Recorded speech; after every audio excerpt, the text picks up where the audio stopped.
Hiwaga nga mati Papa Carlo! Alamat ng pirana. Ang alamat ng isda na nagiging bato. Kasi pirana, naging bato pa. Kayo nga kumausap dito, ha? Nakakapikon to, hindi ko maintindihan eh, ha? Ha? Sasapakin ko yan. So, etong... saan ba matatagpuan yan? Etong, nung unang panahon, Papa Jepoy, merong grupo ng mga pirata na naglalakbay sa kahabaan ng Sahara. Mga pirata? Oo. Sa Sahara Desert, pirata? Pirata. Naglalayag sila. Ibig sabihin, noong unang panahon sa Sahara Desert, may dagat? Merong dagat yan. Mga pirata sila. Yung Sahara Desert na yan, dating dagat yan eh. Kaya pala mabuhangin. Mabuhangin, nawalan na ng tubig. Noong unang panahon pa talaga, panahon ng mga, ano yan eh, mga Jurassic. Ito mga pirata na nag-ano sila ba, naglalayag.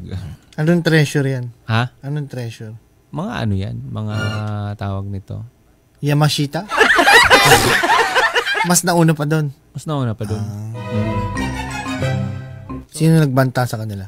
Ha? Yung ermitanyo. Sabi na ermitanyo, merong treasure doon. Pero wag na lang kayong pumunta. Dahil lahat ng mga sumubok ay hindi na nakabalik. Hindi na sila nakabalik. Sabi naman ng mga pirata. Ibig sabihin, wala pang nakakabalik. Wala pa talaga. Ibig sabihin, dahil wala nakabalik, walang nakakuha ng treasure. Wala pang nakakuha ng treasure. Okay. Ngayon, binalaan na sila nung matanda na pag pumunta sila, hindi na sila makakabalik. Matigas ang ulo.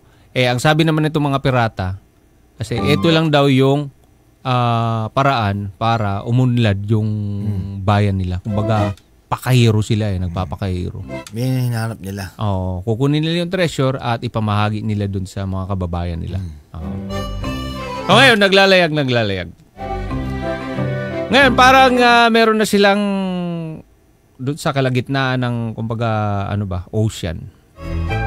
Meron silang nararamdaman na. Mukhang dito na to. Bakit? Mukhang dito na to. Ha? Ano nangyari? May turbulence?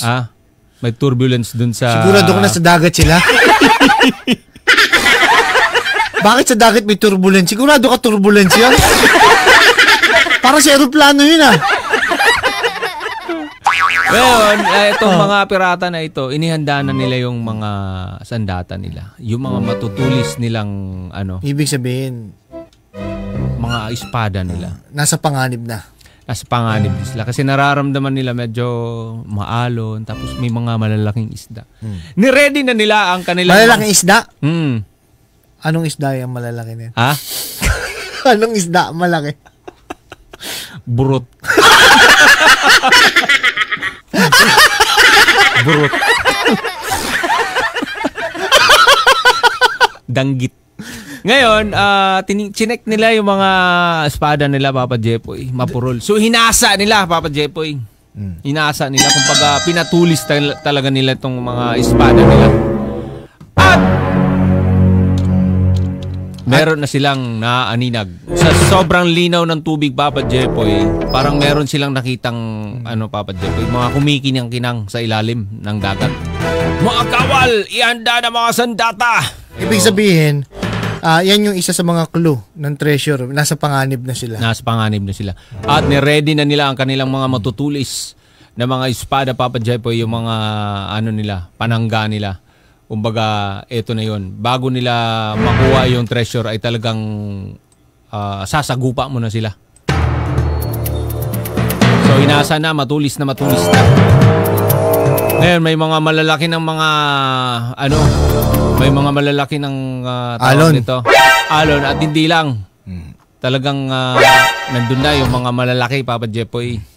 May mga buhaya na dun mga malalaki. Sa dagat may buhaya? Meron na. Sigurado ko na sa dagat sila. So, eto na nga, Papa Jepoy. Tumalon na sila at may mga shark. So, pagtalon nila, pinagtutusok-tusok nila yung mga kumbaga sinagupa nila yung mga shark. So, ibig sabihin, napatay na nila yung mga shark. Ayun, sumisid na sila sa ilalim. Sino yung napatay nila? Baby Shark. Baby Shark. Ayun na. Baby Shark. Nung napatay na nila yung Baby Shark,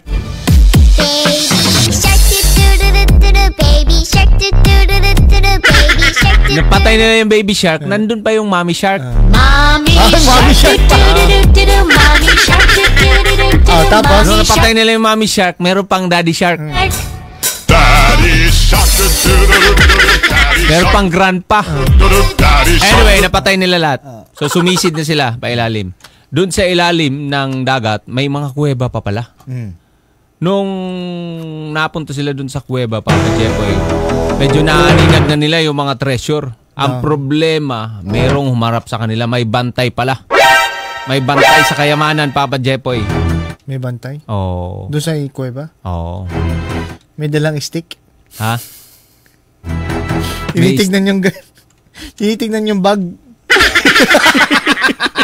Nakakulay. Puti. May necktie. May necktie. May sikyo. Hindi. Babae. Babae ang nandun. Babae. Meron palang nakabantay dun, Papa Jepoy. Isang sirena na napakaganda. Sirena. Ang sirena na ito ay may makapal na kaliskis at merong mahabang buntot. Nakita ng mga pirata ang kumikinang na mga kayamanan sa kuweba. Totoo may kayamanan? Meron talaga. Nandun nga. Pero may nakabantay doon. Nakita rin ang sirena ang mga pirata. Pero itong itong sirena na ito medyo nalin lang ba kasi marami itong mga pirata na kasisi. Yung iba unti-unti na nilang kinukuha itong mga treasure. Ngayon, siyempre, itong sirena, meron ding mga kasamahan. Tinawag na ng mga kasamahan. Tinawag na ng sirena yung mga kasamahan niya. Ayun, nag-aaway-aaway na sila, Papa Jepoy. So, nagpang-abot sila. Nagpang-abot sila, Papa Jepoy. Etong mga sirena, pinagkakagat na itong mga pirata. Ngayon naman, nahirapan silang labanan itong mga sirena dahil nga, kumbaga, balwarte nila ba? Balwarte nila, mas alam nila yung pasikot-sikot dun sa lugar. Kaso kasi, itong mga sirena din, kahit gaano nila kagaling dun sa lugar nila, may mga sandata din itong mga pirata na ito. So, natusok, may sumaklolo, kinagat naman itong mga, mga pirata. So, ibig sabihin, Papa Jepoy, ano mga dala ng pirata? Ha? Mga espada. Mga espada yung dala nila. It's a tie ba? Kumbaga, draw ang labanan. Kumbaga, pareho silang namatay. Ibig sabihin, tabla. Tabla. Kumbaga sa sabong, tabla. Tabla, oo. Kasi itong mga sirena, nasaksak nga, pero nakagat din naman sila ng mga sirena. Ibig sabihin, kumbaga, itong mga sirena, mga poisonous din pala yung mga... Ibig sabihin, walang nakuwang treasure. Walang nakuwang treasure. Tama nga yung matanda. Tama nga yung matanda sa sinabi na walang makakauwi. Oo.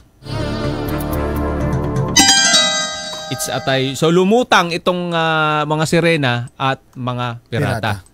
Ngayon, itong mga bangkay napunta sa gilid. Nakita ng mga madlang people. Oo. Nakita nila pirata at sirena. Na di kalaunan ay nung napunta yan sa tabing dagat, pinagkakain sila ng mga isda. Pinagkakain sila ng mga isda. Ngayon, hindi nila matukoy itong mga isda na ito. Anong tawag? Sino dun? Oo, kung anong tawag niya sa mga isda na yan na kumakain ng tao. Ngayon, sabi nila, ano kaya ang isda yan? Ngayon, ipinangalan nila doon.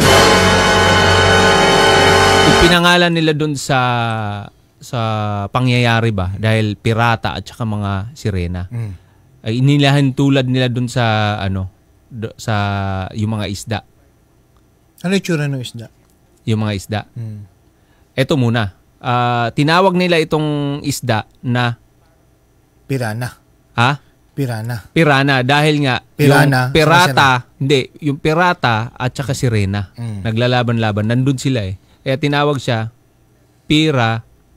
Dahil sa pirata. Oo. Tapos Sirena. Oo. Kaya Pirana. Oo. Ginawa nilang short, Pirana. Bakit hindi na lang Sirata? Pirata. Hindi. Mas maganda pakinggan yung Pirana. Para Sirena, saka Pirata. Pirata. Sireta. Sireta. Mas magaling ka pa sa akin, ah. Sabagay, ikaw nagkukwento. Sige, di ikaw tama. Ano yung tsura ng Pirana?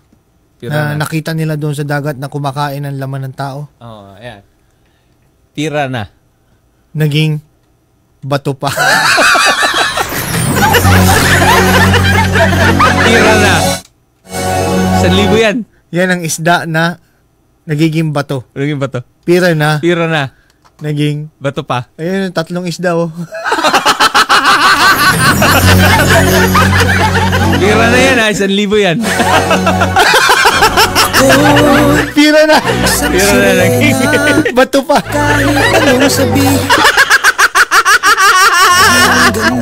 Barangay LS 97.1 Forever Number 1